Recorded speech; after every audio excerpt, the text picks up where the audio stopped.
Skiffle in the bunch.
So behind the guy there with the right behind him there, just pull that picture behind you, lift it off the wall. Lift it off. So no, they want behind it, right there, yes. Lift it up, right? So this is how we look in those days. Single pan spanner over deck, and between 1976 and 1992, I think it is, we have competed in about 10 or 12 panorama. We won about 7. Become second, the rest. Never been below that, first or second. And somewhere in 1992, we got fed up winning and decided to become a large band. So we became a large band in 1993, or first panorama in 1993. And 1996, we ran 5th in the panorama, large band category.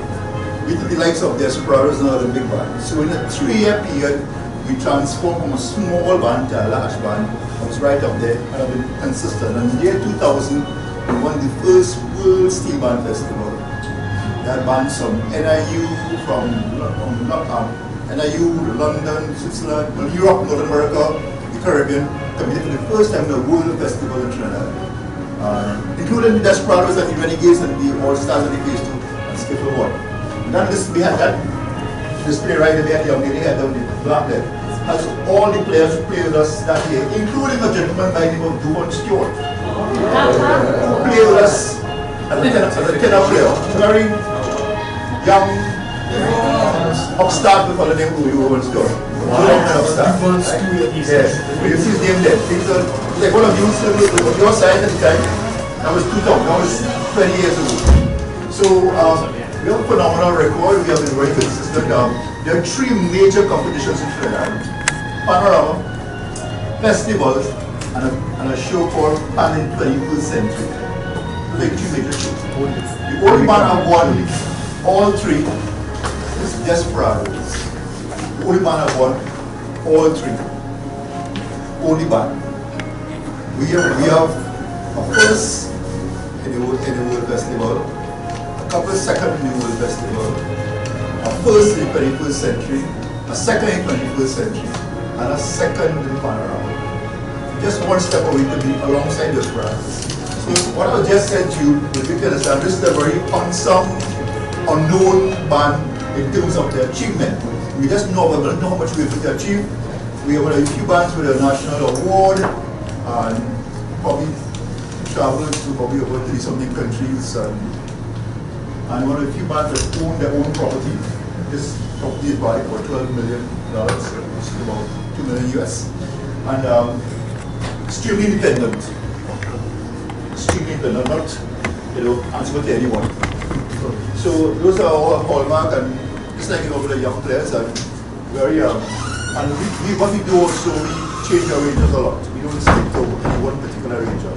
The philosophy is that when you align yourself to a particular range, then you have a particular sound. And we don't want to sound like anyone. So you hear Renegade, so that's just sound of the Desperado. You hear Phase 2, okay, that's Bootsy Sharp. You hear Desperados, now it's okay, that's Sander. So the arranger takes his identity to the band and transforms the band to his liking. So we don't have, we are working with Bootsy Sharp, Ray Ullman, I remember there's so many of them. So currently we have 3 Americans with us. They've been here with us for 5 years. Nobody ever lasts so long with us. We've got the foreigners only. I can't say why, but they're the longest period we have ever engaged. So that's how we do things, different to everybody else, but reasonably successful in what we do. As you can see, we have several of the trophies for our time and our existence here. So we are one of the bands that really walk the walk. In terms of the history of the band, the evolution of the band is that it started with the so just pull up picture behind you. There it is. Let me look to a little illustration there. We want you to run up. This is impossible. So this speaks to our evolution. So this is what joined with the Tambu Bambu, where it's all started. This is the folk aspect of the carnival history. Then we went to this, to this, to this.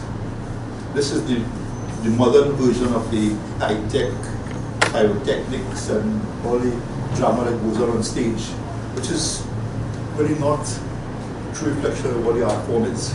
But this here tells the whole chronology of the art form.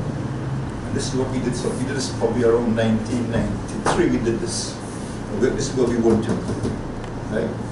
Where there's a disconnect between the man and the instrument, because technology has taken over this control and breaking. This is a connection between the man and the instrument, because it's more real, because it goes from the heart into the instrument. But it's separated now. Technology is moving in a different direction. We are profound, but this is how we see it. Technology is taking the instrument away from the player. Because in time to come, probably in your grandchildren time, you will need players anymore. You sit home and press a couple buttons and the instrument will play by itself, all on its own. Can't get it from that. It's the inevitable development. Right? So this is where, welcome Mr. Williams. We have Kendra Williams, one of our arrangers. We know a history of Skiffle. You get to probably be this part, the part of technology. Or what technology is doing. As it stands right now, there's a PHI instrument that is quite popular. Carry all the tunes and all the sounds. So you can play a pan with your fingers, and you can get a tune of a violin, piano, whatever instrument you want. That's what technology is doing. So what we say here, there's now a disconnect between the instrument and the man. Disconnect between the instrument and the player. The question will be, how useful will be the player in the years to come? If 50 years come, will we need players in 50 years? Who knows? Will a arranger have to spend 6 weeks programming a panorama tune? You work, stay at home and learn the panorama tune, and assemble doors before with the panorama. How technology is doing. So what Skiffle is saying here, from the Tambu Bambu, the whole evolution, to the pan long neck, to the 4 characters, to the disconnect between the man and the instrument. It's a little deep for you. I understand. But that's my prediction, that we will be no longer necessary. So, Kendall will talk to you about his involvement and his Skiffle. 5 years you've been with us? Yeah, a long 5 years. 5 years. I just told them I did the longest serving arranger in Skiffle. Yes, we are. You don't stay too long with anybody. So you have to be doing something good. Because after 2 years you're gone. Right, Mr. Roberts? Right? Yeah. The great Larry Hallman left, and many others came and left. So when Kevin did his Bibles and probably seemed to be here for a while, we have to move to Trinidad just now. They came up honorary citizens. So, welcome. Enjoy your stay with us, and I'll leave you all with Kendall. Can we ask why Skiffle, the name? Because when we started, we were basically, as I said before, a pan wrong neck band. Very adverse, very natural, and we were looking for a name that applied to ourselves, a reflection of who we were. Now the bands, all the bands at the time, the stars, and they were all gay. I said, yeah, we're happy. Right? So you had Coca-Cola Silver, Western Tobacco, Gay Desperados. Desperados was gay at one time. Gay Desperados, right? And Exodus at one time was Gay Flamingos. Right? So we didn't want to be gay. We didn't want to be Silver Stars or All Stars or this or Star. So all the names for the bands were associated with something to do with music in different way.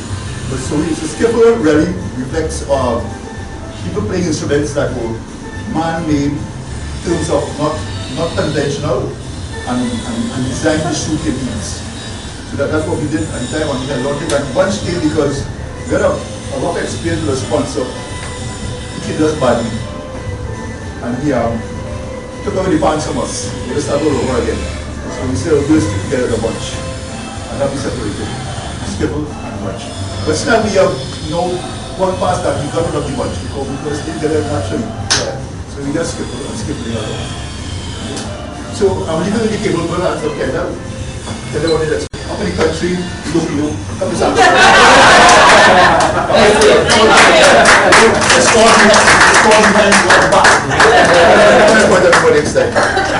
we don't point to the proof for you on Saturday night. What you see, you don't hang ahead of him. So well done, well done, Skiffle. Well done, Kevin. I don't know if it's here today. Speak about anything?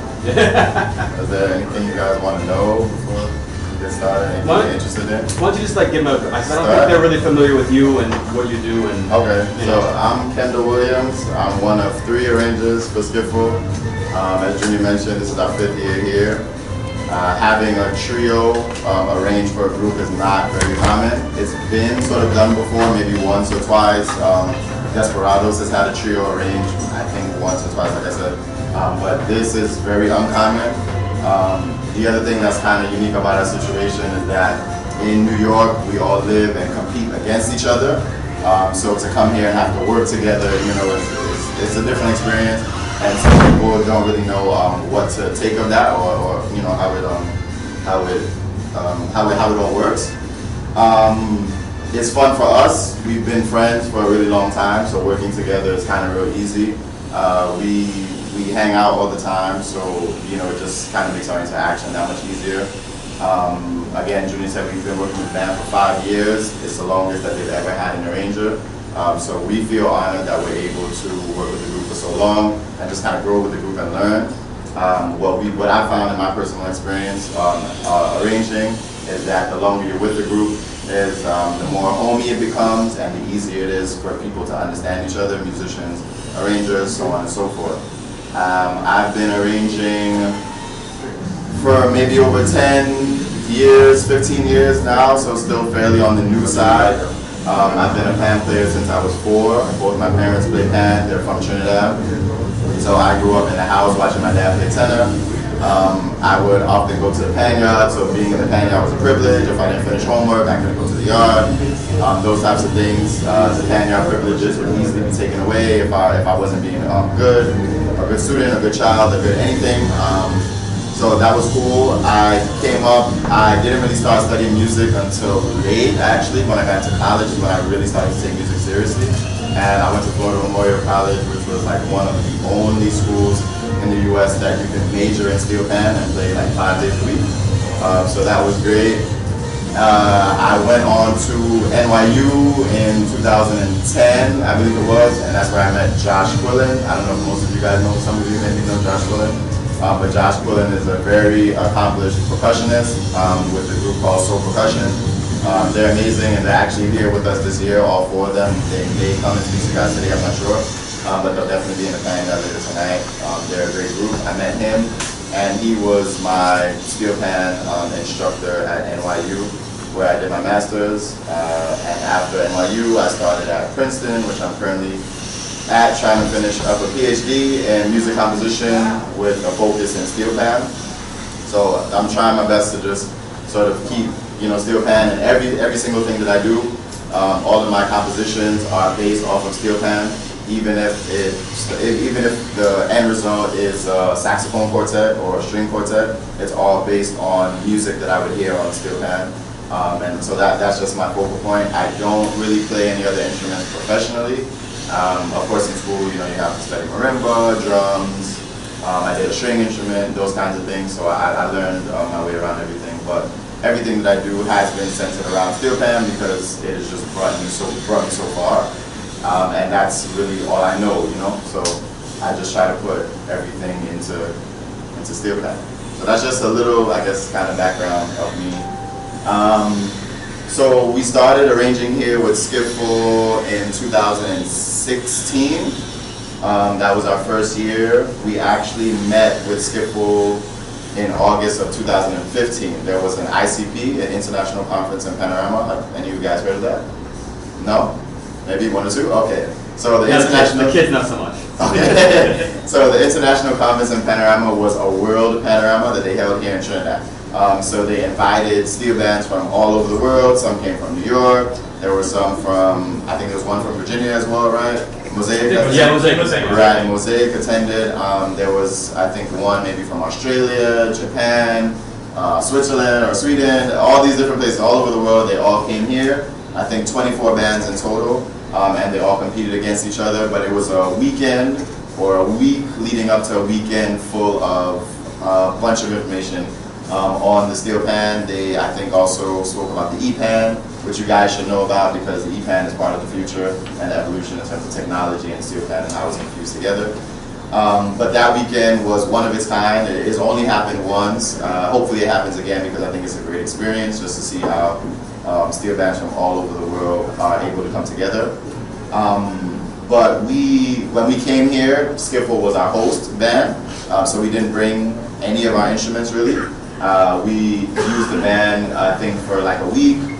We got sort of acclimated with some of the players. They would come around, they would kind of check us out, make sure that we knew what we were doing, because this is also Trinidad, and so everyone is concerned that of the quality of the instruments and how you take care of them, how you play on them, and those kinds of things. I think that they were very sort of happy to know that we were professional about the way that we used their instruments, we took care of them, and how well we sounded. And one night before the competition, I think 2 days or so before the competition, they brought us up into this very office for a meeting and told us that they would like to go with us as their 3 arrangers for Skiffle for 2016, and that's how we got our start with the group. We were extremely excited about that. That was, for the 3 of us, that was our first sort of introduction into Trinidad as arrangers. We do what we can in New York, and New York is like the 2nd largest panorama in the world, second to Trinidad. But we don't always get the exposure as well. And I think there's an organization called When Steel Talks. I don't know if you guys know about them, but they cover just about everything that has to do with steel pan and to any kind of capacity. So you guys should look up When Steel Talks online. And they just give you a lot of information on all the bands, all the arrangers. They do interviews and they get our stories out there. So I tell them all the time that I owe a lot of my sort of success to them because they were the ones that took very small stories of me from when I first got to NYU and just my whole progression through NYU, now at Princeton and now here. They've been responsible for putting it out there absolutely free. Nothing, I haven't asked them to. This is just what they want to do because they love it, and it, like I said, it gets the information out there and gets us in front of the eyes of people who hopefully can employ us, and that's part of what happened here at Skiffle. So yeah, I can keep going on, but any questions so far? Anything you guys are interested? What do you guys do? Because I don't know anything about you guys here. You guys all play steel pan? Who wants to take that lead? Everyone said. All right, Torrance. Let's hear it. What do you got? It was right. The elevator pitch, man. Like, what are the all stars? Okay. So Rhythm Project is just a bunch of high school students from the eastern side of Virginia, so like Hollis, Virginia Beach, and North. Say Torrance, stand up. So I had to restart the whole thing again? Yeah. Remember, the All-Stars is a little bit different than the Rhythm Project in general. It's for recording purposes. Yeah. So what's the Rhythm Project in general, and then who are the The Rhythm All-Stars? Project is just students all around like the eastern side of Virginia, Forest Mills, Norfolk, and Virginia Beach. And we like have like the Rhythm Project Rising Stars. And those are for like elementary school students from like pre-K to maybe 8th or 7th grade. And the All-Stars is just a bunch of high school students. And we're like 9th grade, 10th graders, 11th graders, 12th graders. And then we graduated. So all we do in this group is just play steel drums. Nice. This is that you gotta add more. All right. Josh, you want to take? Josh is his name? I'll take it. Yeah. Seniors. Alright, so in summary, Rhythm Project is a bunch of high schoolers that's 9th grade through 12th grade where we all assemble once per week on a Tuesday where we all perform or practice for 3 hours of songs that we know, which is like 12 to 15 songs. And then we often play out in the public for people to just hear. Or we also have like big performances, like a place called Rhythm Live, where we play music with dancers playing, and there's an audio above explaining the origins of steel pan, and it's teaching other people about the culture and. Great. So that's good to hear. Yeah. So that's them in the Rhythm Project program in general, starting from like 4th grade all the way through high school. We have Junior Stars for like our elementary school kids. Rising Stars program is like after school programs for middle school kids. And then these guys are the All-Stars. So they go through these programs, and they're in all different parts of the region. It's called the 7 cities, but the 3 biggest regions is Portsmouth, Norfolk, and Virginia Beach. And these guys audition again after already auditioning to the other ensembles to be part of like the top 24 kids out of all of our programs. That's why we call them the All-Stars. And they get the opportunity to work with us. It's me, Mr. Roberts, and Mr. Ferguson. And between the 3 of us, we teach all those programs, and then the 3 of us come together to collectively run this group. And they get the opportunity to play in the summer. They get a summer jobs program, so the Steel Pan is kind of an incentive to stick to music, and we try to teach these guys how to be young, successful adults, right, through music and through cooperative learning and all that kind of stuff. And through that, they get opportunities to go to places like PASIC, the Kennedy Center. We just did PASIC back in November, and then even this is like a new thing. We landed a big grant. So hopefully this is like a once every 4-year kind of thing. So at least once in their high school time, they get to come down and experience the culture like this. So this is the first time for us, and so while we're here, we're kind of like I'm trying to show them all the sights and sounds and get the most bang for our buck. But it's a year-round after-school music engagement program. It's all pan. So these guys play. It's a 24-piece kind of stage-side steel band. Yeah, no, it's 5th through 12th grade, and it's completely free of charge for every student that's in our program. So a kid that starts in 5th grade, and we start in Title I schools or schools that are in poorer communities, and you can start in that 5th grade and go all the way through high school, and you wouldn't have to pay a dime to be in our program. So even bringing them here, right? Yeah. Well, if no one has told you, you guys are extremely lucky to have something like that, available to you. I grew up in Florida, in Miami, and I had nothing like that. No school that I've ever went to, no program like that ever existed. The closest thing I came to was, like I said, my college, where I went for like 3.5 years, and that was it. And our group was maybe 7 people, if so much. That was it, playing steel pan 5 days a week. So that sounds very amazing. What a big part of what I do and what I've created for myself, and what a lot of us are doing, Mark and Odie, which I'll introduce you to, the other 2 arrangers, as to create a career for myself based on steel pan. And it's not, I don't think it's any, let's say, it's down any one particular path, because we do so many things that sort of encompass our personal careers. When I was younger, I was told that, being a musician growing up, wasn't really going to have any, kind of longevity. And I'm here now, I'm older, and I'm an adult, I'm on my own. And so I see some of the struggles, I've lived the struggles, and that's all a part of it. But I also see where you can find great success in doing what you do as not just a musician now, but a creative on the whole. So all the arts, dancing, all those kinds of things. Now, this generation, this time is like perfect time to capitalize on everything that we have available to us, especially technology-wise. I think that a lot is growing on that end. You guys know about Pan apps. Like I told you guys about the EPAN. Most of you have seen the EPAN, right? I hope. Right, great. And so like I never thought that I'd be a college professor, or I'd be teaching or even speaking to groups like you guys.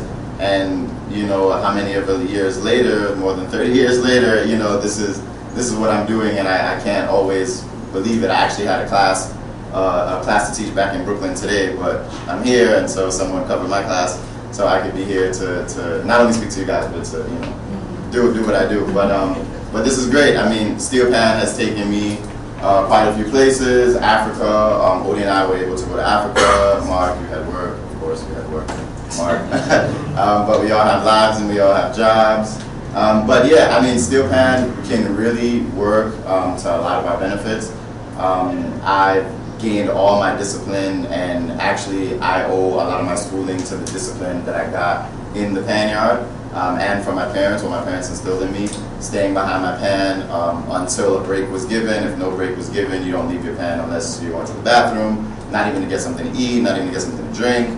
I remember when I started playing pan in Trinidad in like 2000 or 99, somewhere around there, my father used to bring drinks to my pan just so I wouldn't leave.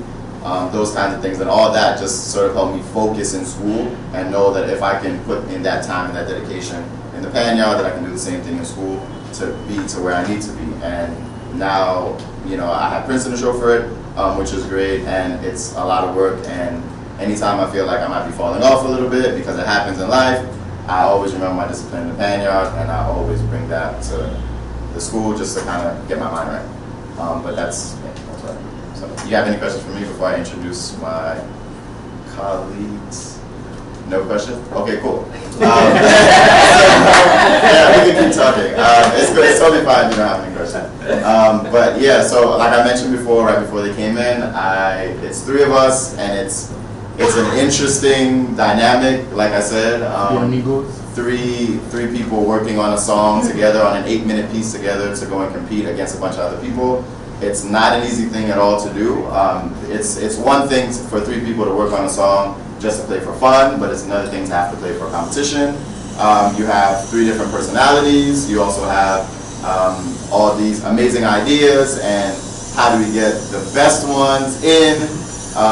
We also have three different stylistic approaches to our arrangements. So if you hear like my arrangements, I love Bradley and Brooksy. Clive Bradley, you guys know Clive Bradley? Yeah. You should have researched Clive Bradley. So hopefully, if you don't, you should look up Clive Bradley. He was the greatest, if not one of the greatest, definitely. And then Len Bugsy Sharp, who's the arranger of Phase 2, and they're in the competition this year. Those are some of my greatest influences, and so my style tends to sort of lean towards them. And then Odie and Mark will explain their styles, but they have different styles. And so to bring all that together, and then maybe I have an idea and Odie doesn't like it, or Mark doesn't like it, and then it kind of gets pushed aside maybe, or it happens. But these are like the things that kind of come up. That's kind of part of the experience. It doesn't always work out, but they should talk. So Mark Brooks and Odie Franklin, they're at the back of the room, but you guys are more big. But yeah.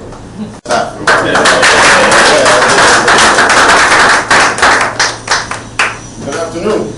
Alright, so as Kendall mentioned, my name is Mark Brooks from Brooklyn.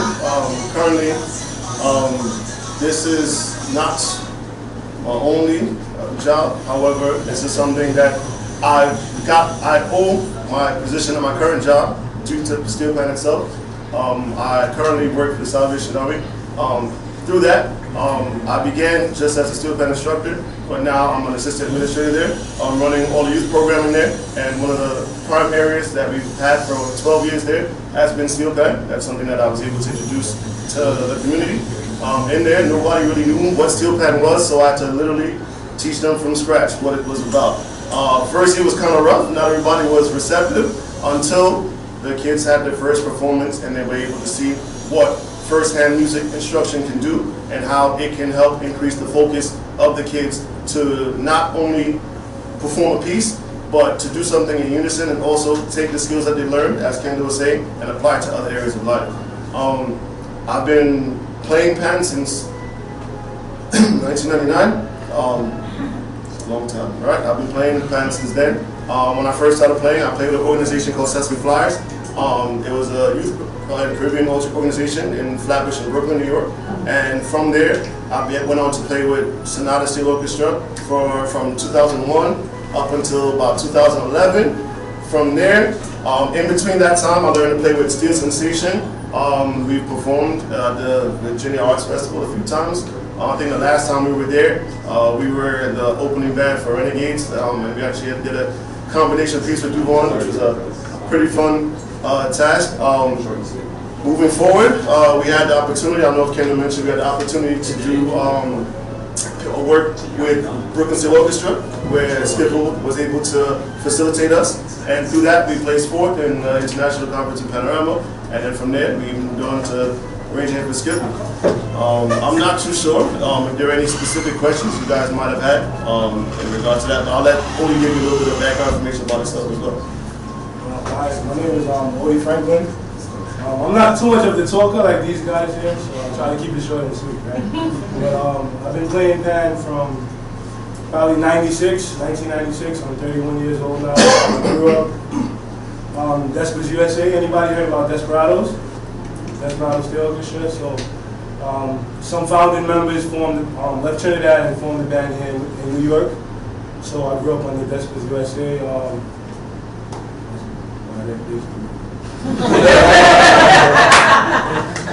What he didn't mention is that his dad is actually a pretty prolific tuner, and he is currently still affiliated with Desperados here in Trinidad, as well as the tuner for Desperados in New York as well. Yeah.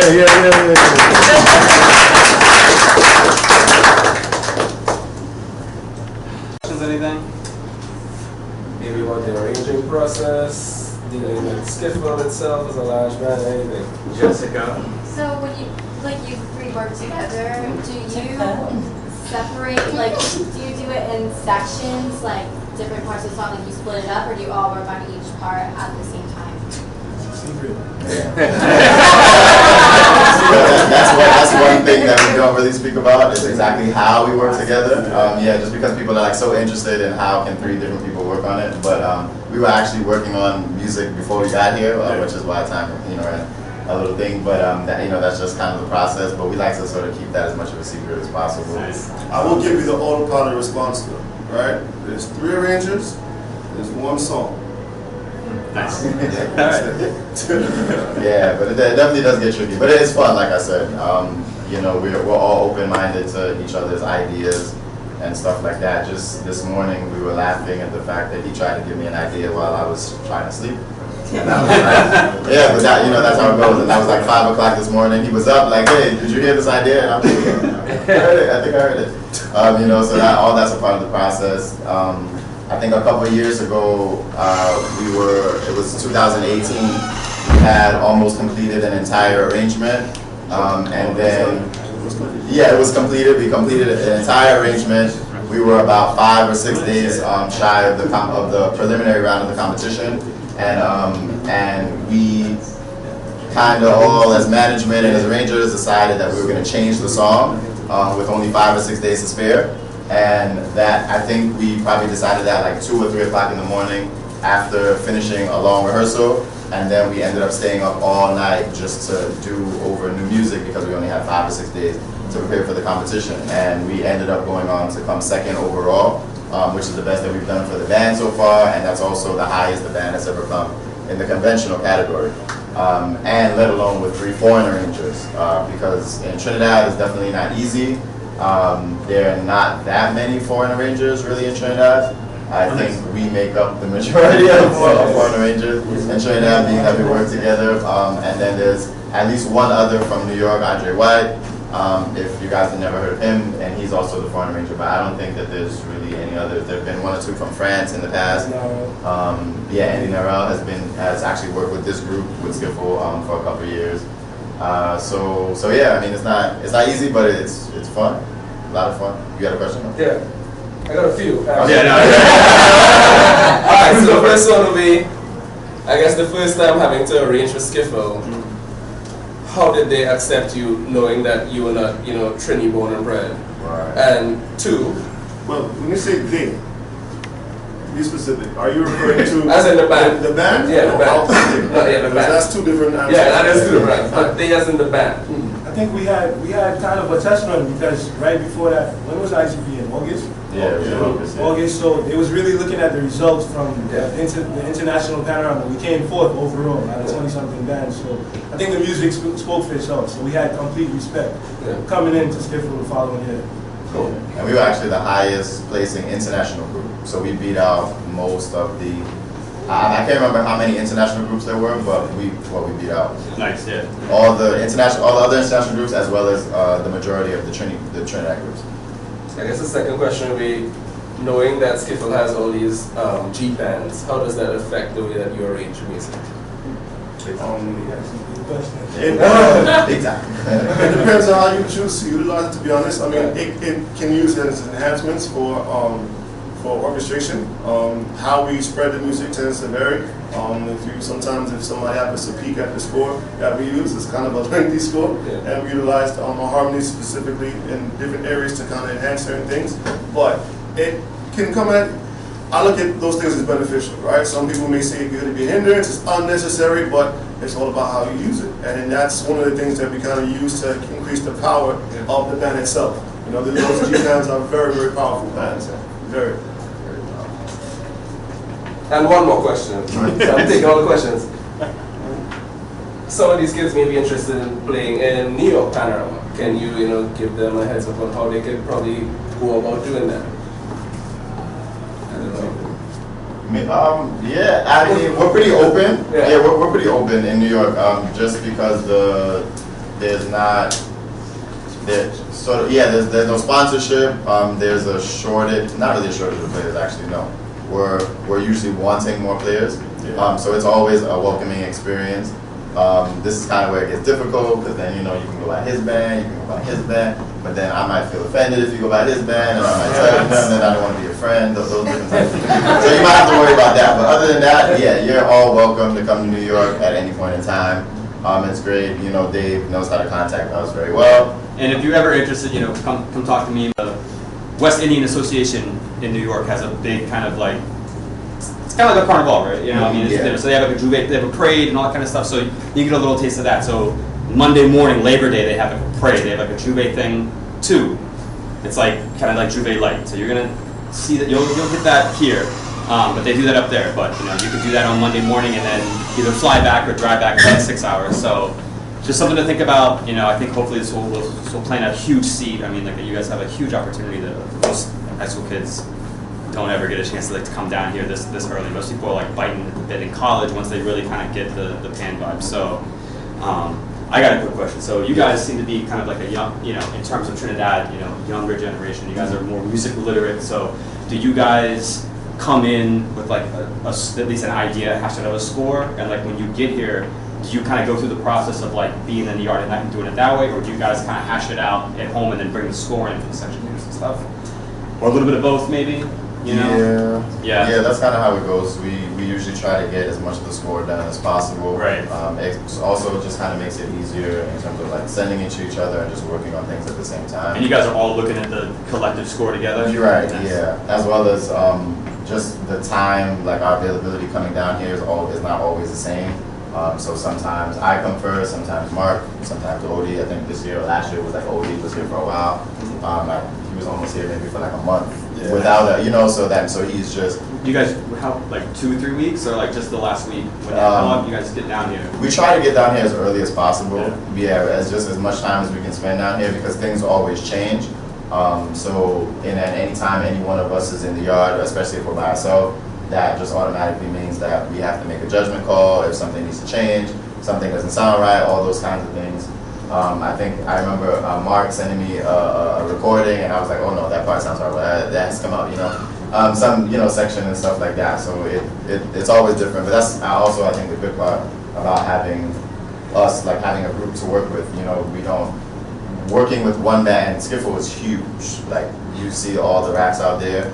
When they all get there, I can't even project. This is about the loudest that I speak on most occasions. And if I have to yell, I lose my voice very quickly. Right. So to have to manage all of that is not easy at all. And having others to work with, it just makes the job a lot easier, and it still gets difficult, Do you send parts out to section leaders? Are they like music literate? No. You guys pretty much teach the notes? Yeah, we try to teach as much as possible. I think it just helps our process as well. And then, like I said, we also change things on the spot. We might say, hey, well, this might sound a little better, or this might just need beefing up. So it just makes it sort of easier to connect with the music. Well, the players don't really take to what you're doing, so you have to change. It's not about us, it's about people enjoying the music as well. So you have to change at that point. So like, how exactly do you take the parts, like the original, and then just say, oh well, this sounds better, like when you're arranging? So like, how exactly do you put it all, not like put it together, because I don't want to like sing it, but how do you come about like you want to do this song or something?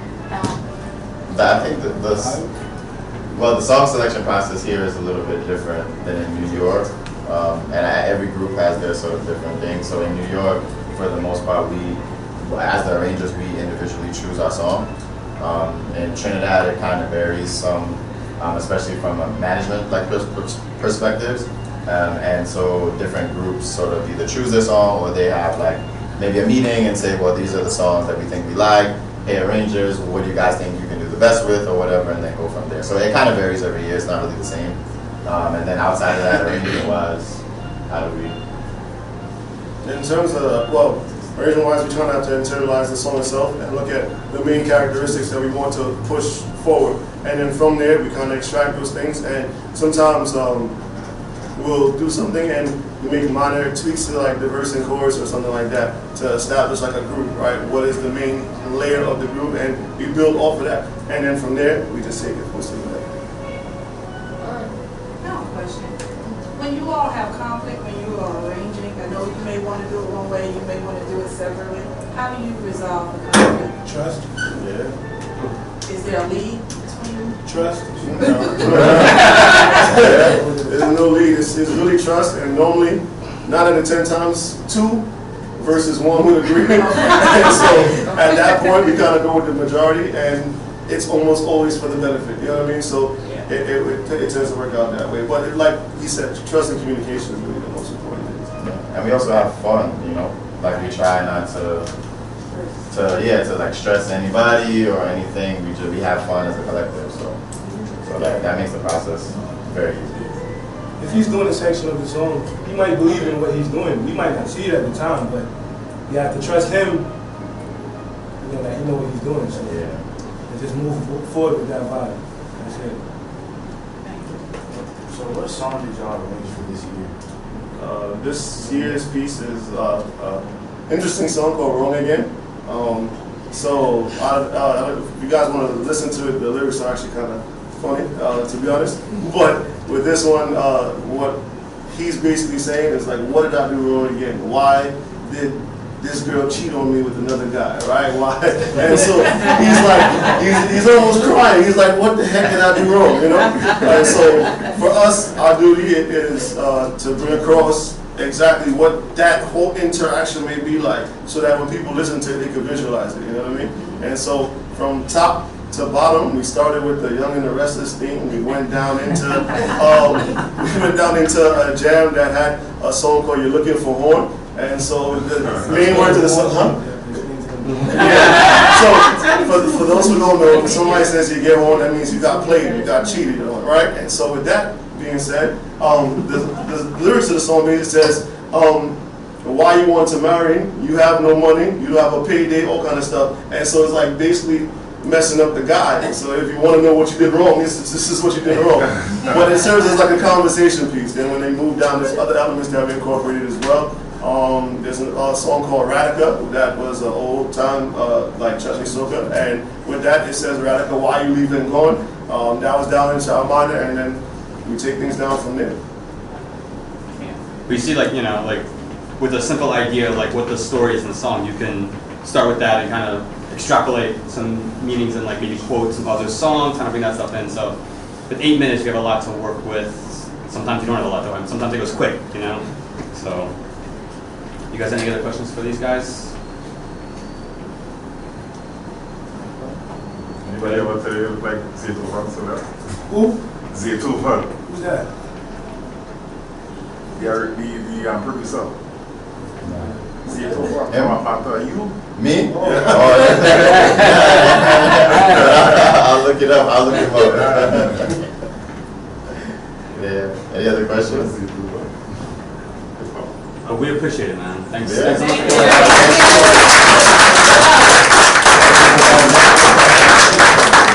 Just real quick, our videographer just wanted to say a quick word. Okay, you guys know a fellow named Liam T? You guys know Liam, right? Liam. Liam T. NIU. Oh, yeah. NIU. Yes. That was my student. Yes, Nice. He was my student. And he was living walking distance from here.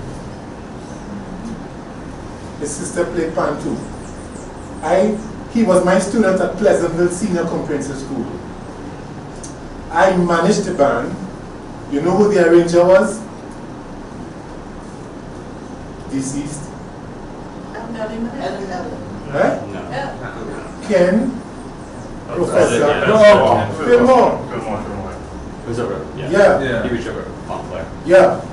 And a lot of guys who came on the pro are all over the world now. Both sides of the Atlantic. But pan, for me, was my cutting edge. And for a lot of trainees who grew up here when pan was being discovered, made a lot of difference in your life, right? But when I was small like you guys, I couldn't go in a pan yard. You know why? Pan yards were for the riffraffs, the bad johns who used to stab one another in those days. But thank God, we've come a long way in that it was introduced to our church. And then people start to appreciate the thing called pan. I went to England to study. And I was working with some West Indian kids who they considered failures. They wrote a book about how Caribbean children are referred to as ESN, educationally subnormal. But I could understand them and they could understand me, right? Now, I was a member of the Ebony Steelband. You ever hear about Ebony Steelband? There was more panoramas in England than any other band. Now, I was able to learn to play pan in England. You believe that? And I came from Trinidad. Because of the kind of parents I had, I couldn't go near a steel band yard. A pan theater was out for decent parents and the children. So when I went to England, my brother-in-law was playing for Ebony Steelband, and I joined because I was a Tumba man. Then I ended up playing the Grande. You know what's the Grande? What's the new name for the Grande? Oh. No? I introduced pan on wheels to Notting Hill Carnival. You know what's Notting Hill Carnival? Notting Hill Carnival. And I also introduced Canopy to Notting Hill Carnival with Ebony Steelband. I got the first so-called sponsor for a steel band in Britain. Sinclair's was a hairstylist, a husband and wife family from St. Lucia. And they were in Marblach, and I approached them, and you know what sponsorship meant in those days? All they get was a jersey. And the husband and wife picture was on the jersey. and you go down that go and you jam in. Right? And we had to face like the Teddy boys and those Jamaicans who were coming from way up Liverpool.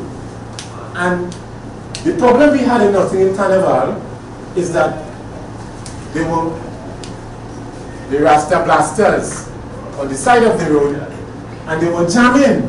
And instead of lowering the volume when the steel band was coming down the road, they raised it. And that caused a lot of fight. You know, Nottingham Carnival had a lot of fighting. It's because of one didn't appreciate the other. Right? But Pan was my cutting edge, because when I went to study, after I studied in England, you had to go back home. But because of my involvement in the culture, they offered me permanence.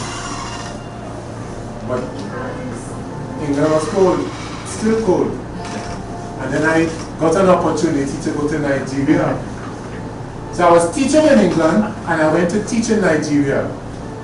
And then I went to Canada and Mcgill University, back to school. Then I came to Trinidad, 1981, and I taught at Pleasantville Senior Come for 19 years.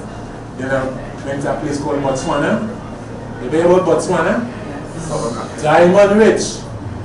Right? And I was a lecturer in moral education there for a while. And I raised my family there until it was time to go to tertiary education. It meant sending them to South Africa to give them a diploma that could be recognizable internationally. Right? So guys, the Pan made a difference in my life, and it could make a difference in your life. Okay? Sure.